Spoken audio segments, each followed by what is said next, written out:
Bien-aimés dans le Seigneur, bonsoir. C'est la sœur Mélanie. J'espère que vous allez bien. Bien-aimés dans le Seigneur, je voudrais dire à une personne de ne pas abandonner et de faire confiance au Seigneur.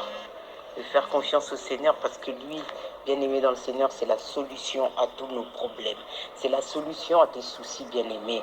C'est la solution devant cette montagne qui ne veut pas s'éloigner. C'est la solution qui fait tomber les murs de Jéricho. C'est la solution de la clé du bonheur. Bien-aimés dans le Seigneur, qui pourra nous séparer de l'amour de notre Dieu? Je vous pose la question. Nous allons prier. Oh Père éternel, Dieu Tout-Puissant, je te dis merci, Dieu de gloire. Je te dis merci parce que tu m'as donné encore l'occasion, Père, de pouvoir partager avec tes enfants, de pouvoir rappeler à tes enfants que oui, malgré cette semaine qui termine, il y a une semaine qui va commencer, qu'il est important de te faire confiance. Il est important de garder le regard sur toi. Il est important de te chercher, Père éternel, Dieu Tout-Puissant. Ce n'est pas ces difficultés, ce n'est pas ces situations, Père, ce n'est pas ces murs de Jéricho, Père éternel, Dieu Tout-Puissant, qui vont faire que nous devons perdre confiance. Voilà, Dieu de gloire, je te remets ce petit moment que je vais partager avec tes enfants, que ça puisse rassurer une personne, que ça puisse redonner confiance à une personne aussi. Je te dis merci. Dans le nom puissant et glorieux de ton Fils Jésus-Christ. Amen. Bien-aimé dans le Seigneur, je voudrais parler, même si je pense que j'ai déjà aussi parlé de la confiance en Dieu, mais je voulais encore redire aux enfants de Dieu que oui, il faut avoir confiance en notre Dieu. Bien-aimé dans le Seigneur, vous savez que oui, malgré, à chaque fois je vous dis, les situations difficiles, malgré les combats, malgré l'adversité, bien-aimés, restons fidèles, faisons confiance à ce Dieu qui est là, qui était là depuis le début, qui est là encore aujourd'hui et qui sera là éternellement. Vous savez, bien-aimés dans le Seigneur, quand on regarde aussi, on examine aussi dans les différents exemples, que ce soit dans l'Ancien Testament ou dans le Nouveau, vous allez voir qu'il y a des versets bibliques qui nous donnent une attitude de foi, et que vraiment notre cœur est rempli d'une confiance divine. Alors moi, je voulais dire à une personne aujourd'hui qui m'écoute ce soir, d'aller chercher dans la parole de Dieu, d'aller chercher un de ces versets qui pourra te redonner confiance, qui ne pourra pas te faire perdre la confiance devant l'adversité, bien-aimé dans le Seigneur. Quand nous prenons Somme 27, il nous est dit, je lis au nom de Jésus, l'Éternel est ma lumière et de mon salut. De qui aurais-je crainte? L'Éternel est le soutien de ma vie. De qui aurais-je peur quand les méchants s'avancent contre moi pour dévorer ma chair? Ce sont mes persécuteurs et mes ennemis qui chancellent et tombent. Si une armée se compait contre moi, mon cœur n'aurait aucune crainte. Si une guerre s'élevait contre moi, je serais malgré cela plein de confiance. Oui, bien-aimés dans le Seigneur, soyons comme David. Soyons comme David. David, il avait une confiance envers Dieu qui pouvait tout dépasser. Peu importe ce qui pouvait arriver, peu importe que ses ennemis venaient contre lui pour le dévorer, pour le combattre, David, il était confiant. David, il avait cette confiance envers son Dieu bien-aimé dans le Seigneur. Ayez confiance en Dieu, bien-aimé. Ce n'est pas une situation qui doit te faire perdre la tête, bien-aimé dans le Seigneur. Et si nous regardons aussi dans Proverbe 3, 23, 26, il nous est dit, alors tu marcheras avec assurance dans ton chemin et ton pied ne heurtera pas. Si tu te couches, tu seras sans crainte, et quand tu seras couché, ton sommeil sera doux.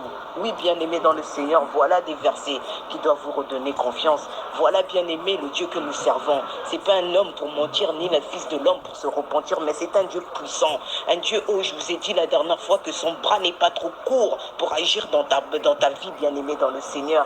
Vous savez que la Bible nous enseigne que oui, en tant que peuple de Dieu, il ne faut pas que nous puissions avoir la crainte.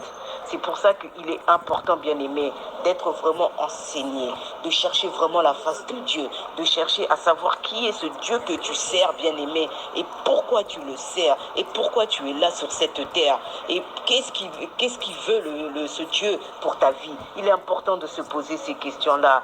Bien-aimé dans le Seigneur, oui, ce soir, moi, j'encourage à une personne à avoir confiance en Dieu, malgré les difficultés, malgré tout ce que nous voyons dans nos vies qui ne vont pas, malgré que les situations sont bloquées. Je vois qu'il y a plein de gens qui pleurent pour les papiers qui sont bloqués. Je vois qu'il y a plein de gens qui pleurent le mariage. Je vois qu'il y a plein de gens qui pleurent une maison ou bien les situations qui ne bougent pas. Ma bien-aimée dans le Seigneur, moi ta sœur qui te parle ce soir, je veux t'encourager, je veux te dire que oui, aie confiance en ce Dieu bien-aimé dans le Seigneur. C'est le même Dieu durant cette semaine où je croyais que oui, Maïle Nanga et Sukaki, mon intelligence était finie. Mais c'est le même Dieu bien-aimé dans le Seigneur qui m'a montré et qui m'a prouvé son amour à travers certaines personnes que j'ai dû rencontrer dans cette semaine, à travers tout ce que j'ai pu vivre cette semaine, mais le bras de l'Éternel était avec moi et le Seigneur ne m'a pas laissé.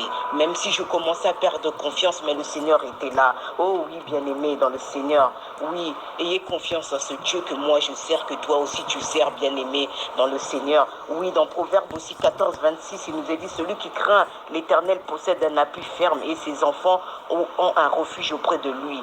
Voilà, bien-aimé dans le Seigneur. Vous savez, je dis toujours, la confiance, ça se gagne. Là, pour qu'une personne aussi puisse te faire confiance, je prends exemple, bien-aimé, mon exemple simple. J'ai mon chéri. Au départ, c'est vrai que quand on commence une relation, c'est pas facile. Parce qu'il faut bâtir cette confiance aussi et faire en sorte de faire confiance aussi à l'autre, qui n'est pas facile. Mais aujourd'hui, le jour que je vous parle, oui, j'ai appris à faire confiance. J'ai appris à mettre mes peurs, mes craintes de côté. Pourquoi? Parce que je sais que oui, que mon Seigneur ne me déçoit pas, que cette personne avec qui aujourd'hui je suis, c'est un homme qui a la crainte de Dieu et c'est un homme à qui je peux avoir confiance. Alors, bien aimé dans le Seigneur, si on est capable de faire aussi confiance à des gens qu'on ne connaît pas parfois, pourquoi ne pas faire confiance à ce Dieu qui vous a prouvé tant de fois qu'il était présent, qui vous a prouvé tant de fois que oui, malgré nos difficultés, malgré nos souffrances, il était là. Alors, bien aimé dans le Seigneur, moi je t'appelle aujourd'hui à examiner ta vie, à te poser aussi les bonnes questions. Pourquoi là j'ai échoué? Pourquoi là ça n'avance pas? Pourquoi là je suis bloqué? C'est des questions aussi à se poser parce que toute chose, c'est pas, comme je dis, c'est pas tout le temps Satan qui fait en sorte que oui, que nos choses n'aillent pas bien. Parfois, c'est nous-mêmes bien aimés dans le Seigneur. Parfois, c'est nous-mêmes qui font en sorte que oui, de retarder parfois certaines choses ou parfois même des bénédictions. Mais moi, je te dis, fais confiance en ce Dieu bien aimé dans le Seigneur et tu ne seras point déçu. Je vous laisse bien aimé. C'était la sœur de Mélanie en direct de Creil. Que le Seigneur vous bénisse.